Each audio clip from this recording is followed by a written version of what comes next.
오늘의 잠언 말씀도 역시 지혜자의 모습에 대해서 말씀하고 있습니다. 21절에 보시면 완전한 지혜 그리고 근신을 지키라 라고 말씀하고 있습니다.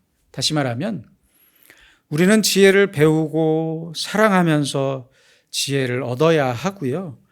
그 지혜로 하여금 내 마음을 다스리게 하고 또 내 몸도 다스리게 하고 내 욕망도 다스리게 해야 합니다. 그것이 바로 근신입니다. 생각해 보면 우리의 몸은 이 몸 자체는 중립적인 것입니다. 중립적인 것이에요. 그러나 문제는 이 몸이 그 몸이 누구의 지배를 받느냐 하는 그런 사실입니다. 지혜의 지배를 받는지 아니면 어리석음의 지배를 받는지 선한 마음의 지배를 받는지 아니면 악한 마음의 지배를 받는지 바로 거기에 차이가 있을 뿐입니다. 그래서 인디언 사람들의 격언에 이런 말이 있습니다. 사람의 마음속에는 두 마리의 늑대가 있다. 한 마리는 악하고 싸움을 좋아하고 욕심, 질투, 교만, 자존심, 거짓말을 좋아하고 또 다른 한 마리는 선하고 착하다. 그래서 기쁨과 평화, 사랑, 희망, 겸손, 친절, 믿음을 좋아하는데 이 두 마리가 항상 싸운다. 어느 쪽이 이기겠느냐? 그런 말이 있습니다. 어느 쪽이 이길까요? 인디언들은 아주 지혜로운 말을 했습니다. The one you feed. 내가 먹이를 주는 쪽이 이긴다. 라고 그렇게 인디언들은 말하고 있습니다. 오늘 본문에 보니까요. 완전한 지혜와 근신을 지키라 하고 말씀하고 있습니다. 다시 말하면 완전한 지혜로서 내 몸을 다스리게 하라 하는 말씀입니다. 언제나 우리 마음속에는 저 인디언들의 지혜로운 이야기처럼 두 마음이 나타납니다. 그때마다 지혜의 편을 택하라는 말씀입니다. 우리는 매일매일 수많은 선택의 기로에 서게 됩니다. 선택의 순간에 하나님이 주신 지혜를 선택하라는 말씀입니다. 그리하면 하나님의 말씀과 그 지혜를 따라서 근신하게 되면 어떻게 되는 것입니까? 22절입니다. 그리하면 내 영혼의 생명이 되며 내 목의 장식이 된다. 내 영혼의 생명이 된다.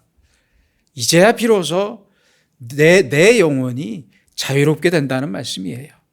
내 영혼이 기뻐한다는 말씀이에요. 지혜를 따라 살면 내 영혼이 기뻐하고 자유합니다. 그런데 반대로 내가 지혜를 떠나서 살면 내 육체는 좋아하지만 내 영혼은 깊이 슬퍼합니다. 영혼의 그 소중한 생명의 빛이 꺼져버리고 맙니다. 지난 시간에도 제가 말씀드렸다시피 이 구약에서의 지혜는 신약에서 무엇인지 제가 말씀을 드렸는데요. 그 말씀을 다시 한번 제가 말씀을 드리자면요. 이 구약의 지혜는 신약에서의 성령의 역사입니다. 그리고 신약에서의 말씀입니다. 말씀. 그래서 지혜가 곧 성령의 역사가 됩니다. 그래서 성령을 따라 살면 성령의 인도하심을 따라 살면 내 영혼이 기뻐해요. 그런 말씀이에요. 하지만 반대로 육체를 따라 살면 내 영혼은 슬퍼합니다. 육체는 좋아하지만 영혼은 슬퍼합니다. 육체는 좋아해요. 그러나 잠깐뿐입니다. 아주 잠깐뿐이고요. 결국 마지막에는 그 육체가 망하고 맙니다. 그걸 잊지 말아야 합니다. 영도 망하게 됩니다. 그래서 우리는 항상 성령을 따라 살아야 하고 하나님의 말씀을 따라 살아야 합니다. 그래야 내 영혼이 기쁘고 내 육체가 건강한 거예요. 또 하나는요, 내 목에 장식이 된다라고 말씀했어요. 이것은 무슨 뜻이냐면 다른 사람들로부터 영광을 얻게 된다는 말씀이에요. 존경을 받게 된다는 말씀입니다. 그래서 우리가 육체를 따라 살면 부끄러움을 얻게 되겠지만 지혜를 따라 살면 사람들 앞에서 아주 자랑스러운, 영광스러운 결과를 얻게 될 것이다 하는 그러한 말씀입니다. 그리고 특별히 이 지혜를 따라 사는 자에게 안전함이 있겠다 하는 말씀도 이어서 말씀하고 있습니다. 이것은 사실 우리가 아주 실제적으로 경험할 수 있는 것입니다. 영적으로 진리를 따라 살면 유감이 없습니다. 두려움이 없어요. 어떤 의미에서는 이대로 끝나거나 이대로 죽는 한이 있어도 근심이 없습니다. 근심이 없어요. 반대로 불의의 길을 가는 사람들은요, 불안해요. 용기가 없어요. 그 마음이 도무지 평안하질 못해요. 그래서 조금만 어려운 일을 당해도 쓰러지고 넘어지고 깜짝깜짝 놀랄 수밖에 없습니다. 그 점을 꼭 기억해야 합니다. 진리를 따라 사는 사람은 언제나 그 마음이 떳떳하고 또 무슨 어떤 피해를 입더라도 두려워하지 않습니다. 두려울 것이 없잖아요. 이 모든 일이 하나님께로부터 말미암았고 또 조금의 어려운 일이 있더라도 다 합동해서 선을 이루실 것이니까 믿고 안전하게 살아갈 수 있습니다. 그런데 불의와 타협을 하거나 또는 아이고 내가 이러면 안 되는데 하는 일을 했어요. 그러면요 걱정이 많습니다. 두 다리 뻗고 잠을 못 잔다라는 말도 있잖아요. 그래서 뒤에 볼 잠언 28장 1절에 보시면 악인은 쫓아오는 자가 없어도 도망한다. 이렇게 말씀하신 겁니다. 항상 불안해요. 불안해. 이렇게 도둑이 제발 저리듯이 멀리서 경찰만 봐도 도망가듯이 이리저리 불안하게 삽니다. 이렇게 사는 게 얼마나 어려운 일입니까? 하나님 앞에서 그리고 사람들 앞에서 아주 떳떳하게 자유롭게 영광되게 살아가는 길이 가장 평안하고 안전한 길입니다. 그래서 23절에서 말씀합니다. 내 길을 평안히 행하겠고, 정확한 해석은 이렇습니다. 평안히 행하겠다라는 뜻이 아니고요, 안전하게 걸을 수 있다 하는 뜻입니다. 그래서 내 길을 내가 안전하게 걸어갈 것이다. 얼마나 귀한 말씀입니까? 안전하게 걸어갈 수 있다 하는 뜻입니다. 지혜를 따라서 진리를 따라 사는 사람은 언제나 안전하게 걸을 수 있고 또 계속해서 말씀합니다. 내 발이 거치지 아니하겠으며 내가 누울 때 두려워하지 아니하겠고 내가 누운즉 내 잠이 달리로다. 안전하고 평안하게 누울 것이고 잠이 달 것이다. 어디에서 눕든지 잠이 잘 온다는 말이에요. 저는 가끔 잠을 못 이룰 때가 있습니다. 마음이 불안해서 그럴까요? 제 아내는 눕자마자 주무십니다. 부럽습니다. 누운즉 잠이 달리로다. 정말 귀한 말씀입니다. 사실은요, 의사들 분들의 말씀에 따르면 며칠만 잠을 못 자도 병에 걸리고요, 한 달 정도 잠을 못 이루면 바로 우울증에 걸린답니다. 근데 이 우울증이 참 무서운 병이잖아요. 바로 이 우울증의 시작이요, 잠을 못 이루는 것입니다. 잠이 안 올 정도로 걱정을 하면 어떻게 사람이 어떻게 살겠습니까?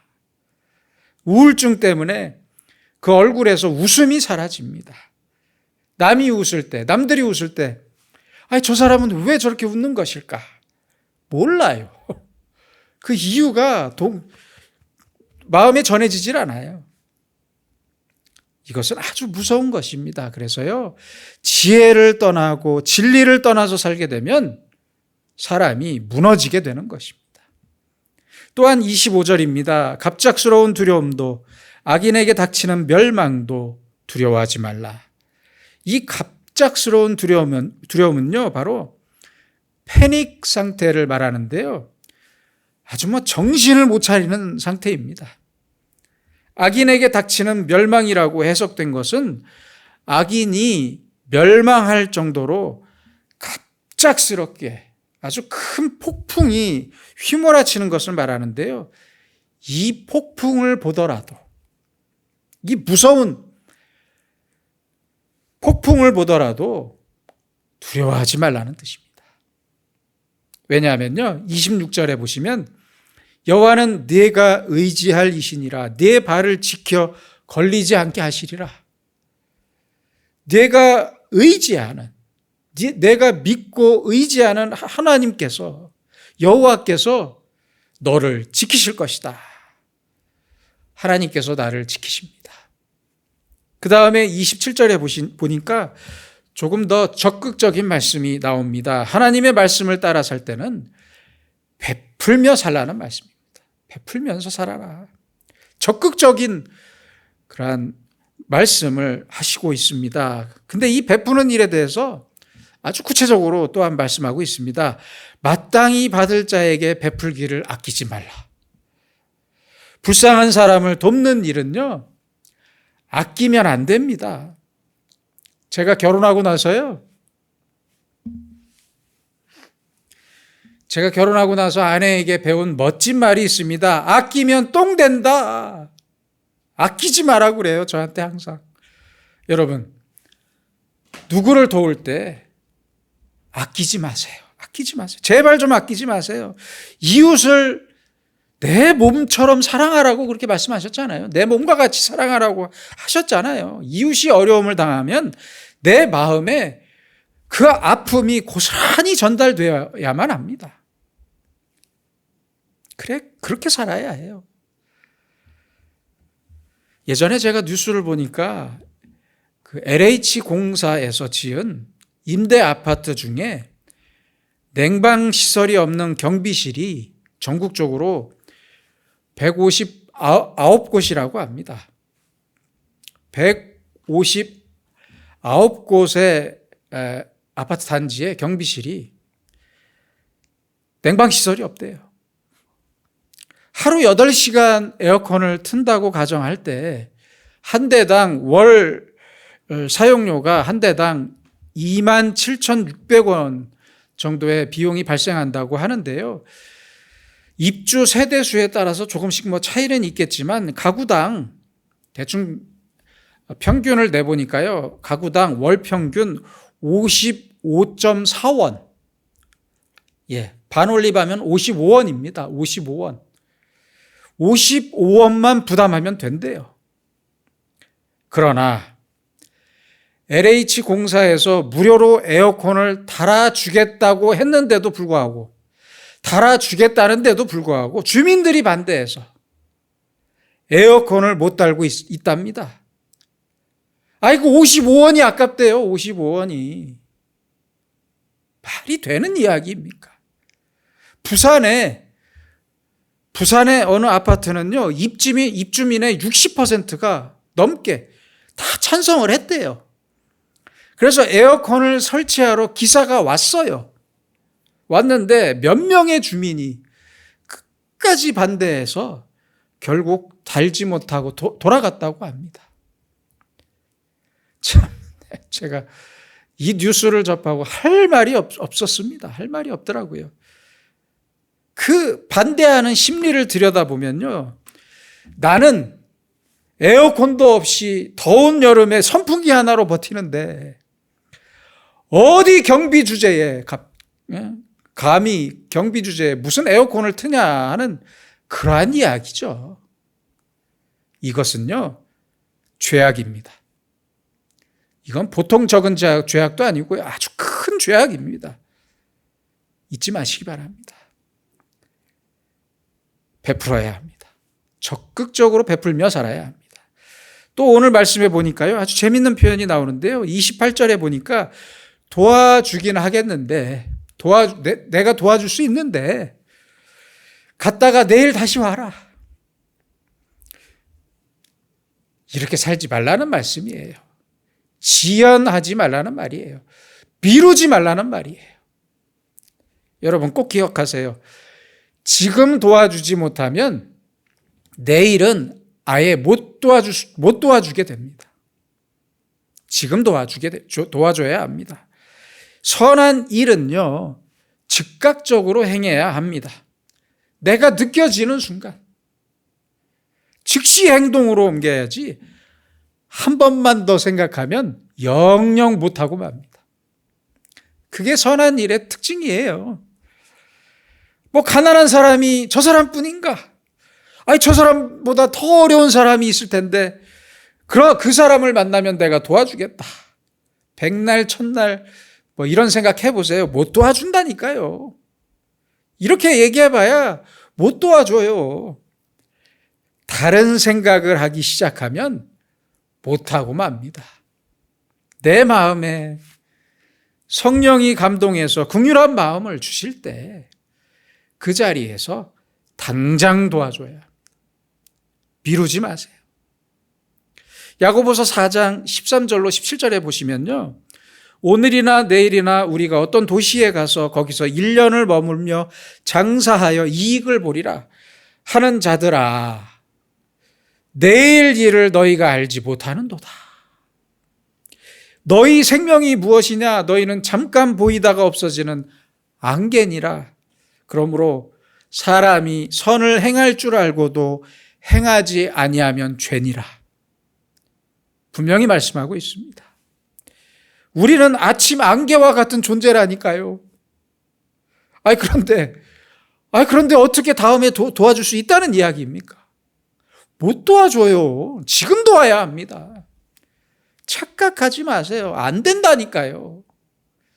뭐 다음에 돈 많이 벌면 도와주겠다? 못 한다니까요. 안 돼요. 그것도 안 되는 거예요. 다 잘못된 생각입니다. 그러니까 오늘 내가 가진 것대로 도와주세요. 지금 도와줘야 합니다. 꼭 기억하시기 바랍니다. 개인적인 말씀이라 죄송하지만 제가 젊었을 때 제 어머니와 지하철을 타고 가다가 아주 행색이 안 좋아 보이는 젊은 사람이 구걸을 하고 있었습니다. 어머니께서는 지갑을 여시고 그 청년에게 10,000원짜리 한 장을 주시더라고요. 1,000원짜리도 아니에요. 10,000원짜리를 한 장을 주셨는데 벌써 뭐 20년 넘게 전 이야기니까 20여 년 전 이야기니까 그 만 원의 가치가 제가 20대 때니까 10,000원의 가치가 상당할 때였습니다. 그런데 어머니는 묻지도 않으시고 10,000원을 주시더라고요. 그래서 제가 답답해서 어머니에게 따져 물었습니다. 아니 어머니 젊은 사람 같은데, 물론 걱정하지 마세요. 옆 사람 안 들리게 소곤소곤 제가 여쭤봤습니다. 아유 어머니 젊은 사람 같은데 뭐하러 그렇게 큰 돈을 주십니까? 한 1,000원이나 2,000원 주시면 되지. 그러니까 어머니께서 이렇게 말씀하셨습니다. 정우야, 저 사람은 젊지만 나는 이제 늙었다. 내가 언제 또 도움이 필요한 사람을 만날 수 있겠느냐? 도울 수 있을 때 도와야 한다. 저는 그 말씀에 아무 말도 할 수가 없었습니다. 그리고 지금도 그 말씀을 잊을 수가 없습니다. 여러분, 우리는 아침 안개와 같은 존재입니다. 오늘 하지 못하면 내일은 하고 싶어도 못합니다. 할 수 없게 돼버리고 맙니다. 그래서 이 말씀은요, 아주 중요한 말씀입니다. 할 수 있을 때 그 자리에서 즉시 도우라는 말씀입니다. 또한 29절입니다. 이웃이 내 곁에서 평안히 살거든 그를 해하려고 꾀하지 말라. 여기에서 이웃은요, 동족이 아닙니다. 같은 유대인 사람이 아니고요, 이방 사람을 뜻하는 이웃입니다. 이방 사람, 내가 전혀 모르는 사람, 내가 모르는 아주 낯선 사람이 우리 가운데 와서 산다고 한번 생각해 봅시다. 저 동남아에서 취직 온 사람이 우리와 함께 더불어 산다고 생각해 봅시다. 낯선 이방 사람이라는 이유 하나로 그를 멸시하거나 해하지 말라는 말씀입니다. 아니, 지금 이런 일이 얼마나 많습니까? 하나의 국가 안에서 인종이 다르다고, 신앙이 다르다고 전쟁을 합니다. 그렇지 않아요? 아니, 우리나라에서도 똑같습니다. 우리나라에 취직 온 말이 서툰 얼굴색이 다른 동남아 사람들을 괴롭히거나 월급도 안 주는 사람들 얼마나 많아요. 부끄러운 줄 알아야 합니다. 여기 더 황당한 사람들이 있어요. 마을 사람들이, 시골의 마을 사람들이 한마음이 돼서 귀농한 사람을 한마음으로 괴롭힙니다. 못 살게 굴어요. 아니, 귀농해서 한번 열심히 살려는 사람에게 마을의 발전기금이래요. 발전기금. 그 명목으로 적게는 한 500만 원에서 많게는 몇 천만 원씩 요구를 한다고 합니다. 이게 말이 되는 이야기입니까? 그 발전기금을 내지 않으면 집으로 가는 길을 차로 막는다든지 왕따를 시킨다고 합니다. 그뿐입니까? 자기 마을을 한 번만 지나가면 되는데 그 장례 행렬을 받고 수천만 원을 요구합니다. 기가 막힙니다. 기가 막혀 진짜. 30절을 보세요. 내게 악을 행하지 아니하였거든 까닭 없이 더불어 다투지 말라. 나와 다른 민족이라고 해서 또는 관계없는 사람이라고 해서 지방색이 다르다고 해서 고향이 다르다고 이유 없이 괴롭히거나 싸우지 말라는 말씀이에요. 까닭 없이 이유 없이 다투지 좀 맙시다. 괴롭히거나 왕따시키거나 갑질하지 마세요. 옳지 않습니다. 이웃 사람, 이방 사람, 낯선 사람과 평안히 화평하며 지내라는 말씀입니다. 그것이 바로 그리스도인의 모습입니다. 생각해 보세요. 우리나라 사람들은요, 상당히 배타적인 민족입니다. 백인은 아주 좋아해요. 백인들한테는 찍소리도 못해요. 그러나 흑인이나 동남아 사람들 같은 사람들에게는 아주 불친절해요. 또한 정치적인 목적으로 박정희 때 정치권과 언론에서 그렇게 만들었습니다만 같은 나라 사람들끼리도 전라도와 경상도가 싸웁니다. 이 작은 나라에서요. 왜 이렇게 사는 것입니까? 오늘 성경은 이방인과 서로 사이좋게 지내라고 말씀하고 있습니다. 깊이 생각해야 할 말씀입니다. 계속해서 31절입니다. 포악한 자를 부러워하지 말며 그의 어떤 행위도 따르지 말라.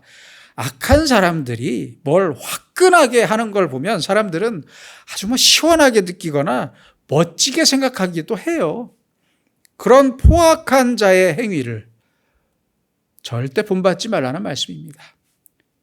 또 한 가지 중요한 교훈이 있습니다. 32절입니다. 패역한 자는 여호와께서 미워하시나 정직한 자에게는 그의 교통하심이 있으며, 정직한 자에게는 교통하심이 있다. 다시 말하면요, 그 정직한 사람은 하나님의 음성을 들을 수 있다는 말씀입니다.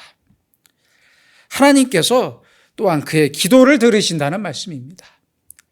하나님의 교통하심이 있다. 악한 자의 기도는 듣지 않으시겠다는 말씀이에요. 의로운 자로서, 선한 자로서 혹 피해를 입었다 하더라도 하나님께서는 그의 선하심을 지켜보시고 교통하심이 있겠다 하는 말씀입니다. 정직한 자의 기도를 응답하시겠다 하는 말씀입니다. 다음 34절입니다. 진실로 그는 거만한 자를 비웃으시며 겸손한 자에게 은혜를 베푸시나니. 겸손한 자에게 은혜를 베푸십니다. 특별히 우리는 하나님 앞에 항상 겸손해야 합니다. 고개 들지 마세요. 겸손해야 합니다. 하나님뿐만 아니라 내 배우자나 내 가족이나 이웃에게도 겸손해야 합니다. 그 사람에게 하나님께서는 아주 특별한 은혜를 베푸십니다. 그리고 하나님께서는 언제나 교만한 자를 물리치십니다.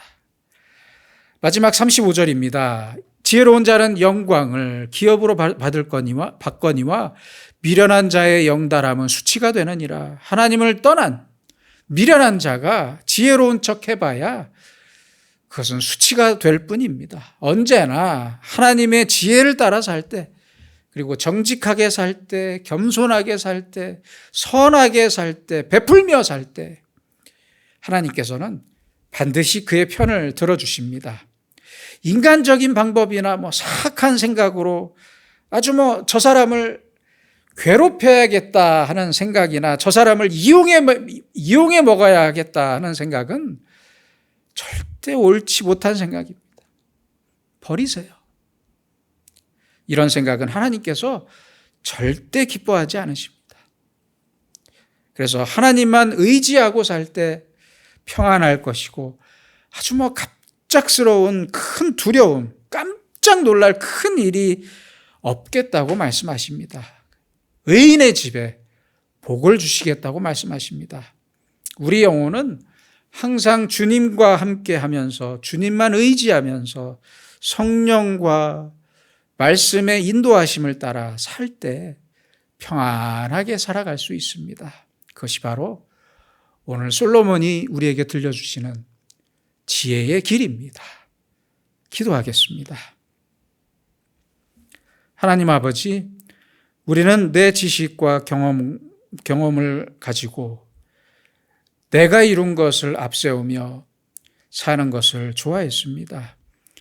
그것이 내 영혼의 생명을 갉아먹고 있다는 사실을 모른 채 즐거워하기도 했습니다. 도움이 필요한 사람을 위해 기도하지 않았고 그들의 손길을 외면하기도 했습니다. 주여, 우리를 불쌍히 여겨 주시옵소서. 이제부터는 완전한 지혜의 주인이신 성령님의 지혜를 기뻐하고 주님의 말씀이 비춰주시는 길을 즐겁게 따라가게 하셔서 정직하고 선하게 살고 주님의 마음으로 베풀며 살아가는 지혜로운 자로 살면서 의인의 집에 주시는 하나님의 복을 충분히 누리며 살 수 있도록 우리를 인도하여 주시옵소서. 예수님의 이름으로 기도드립니다. 아멘.